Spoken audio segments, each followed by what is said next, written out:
सोचिए, जिस उम्र में बच्चे स्कूल, होमवर्क और मोबाइल गेम्स में व्यस्त रहते हैं, उसी उम्र में अगर कोई 13 साल का बच्चा 100 करोड़ की कंपनी बना दे तो सुनने में शायद ये कहानी फिल्म जैसी लगे, लेकिन ये पूरी तरह सच्ची कहानी है तिलक मेहता की। तिलक मेहता ने सिर्फ एक छोटी सी समस्या से इतना बड़ा बिजनेस खड़ा कर दिया। आज उनकी कंपनी करोड़ों का कारोबार कर रही है और हजारों लोगों की कमाई भी बढ़ा रही है। लेकिन सवाल यह है कि आखिर एक 13 साल के बच्चे के दिमाग में ऐसा आइडिया आया कैसे? ये बात है साल 2018 की, जब तिलक मेहता सिर्फ 13 साल के थे और स्कूल में पढ़ते थे। एक दिन वह अपने अंकल के घर गए थे, लेकिन वापस लौटते समय वह अपनी स्कूल की किताब वहीं भूल गए। अब समस्या यह थी कि अगले ही दिन उनका एग्जाम था और उन्हें वह किताब तुरंत चाहिए थी।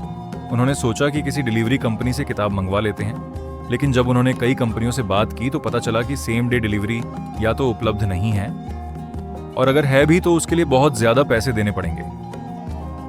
यहीं से तिलक के दिमाग में एक सवाल आया, अगर मुझे यह समस्या हो रही है तो शायद हजारों लोगों को भी रोज ऐसी ही परेशानी होती होगी। बस फिर क्या था? तिलक ने इस समस्या का हल ढूंढने की ठान ली।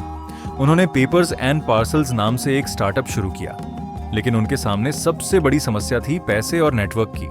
तभी उनके दिमाग में एक अनोखा आइडिया आया। उन्होंने मुंबई के मशहूर मुंबई डब्बावाला एसोसिएशन से संपर्क किया। ये वही डिब्बा वाले हैं जो हर दिन हजारों लोगों तक टिफिन पहुंचाते हैं। तिलक ने सोचा कि अगर ये लोग टिफिन के साथ छोटे पार्सल भी डिलीवर करें तो शहर के अंदर बहुत सस्ती और तेज डिलीवरी संभव हो सकती है, और इसी आइडिया ने उनका बिजनेस शुरू कर दिया। धीरे धीरे यह मॉडल लोगों को पसंद आने लगा।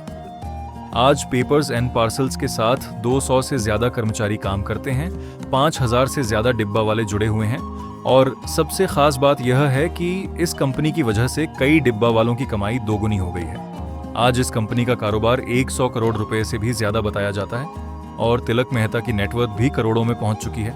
इस कहानी से एक बड़ी सीख मिलती है, बड़ा बिजनेस शुरू करने के लिए हमेशा बड़ी उम्र या बहुत ज्यादा पैसा जरूरी नहीं होता। कई बार एक छोटी सी समस्या और उसका सही समाधान ही करोड़ों का बिजनेस बना सकता है। और शायद यही वजह है कि कहा जाता है, आइडिया छोटा हो सकता है लेकिन उसका असर बहुत बड़ा हो सकता है।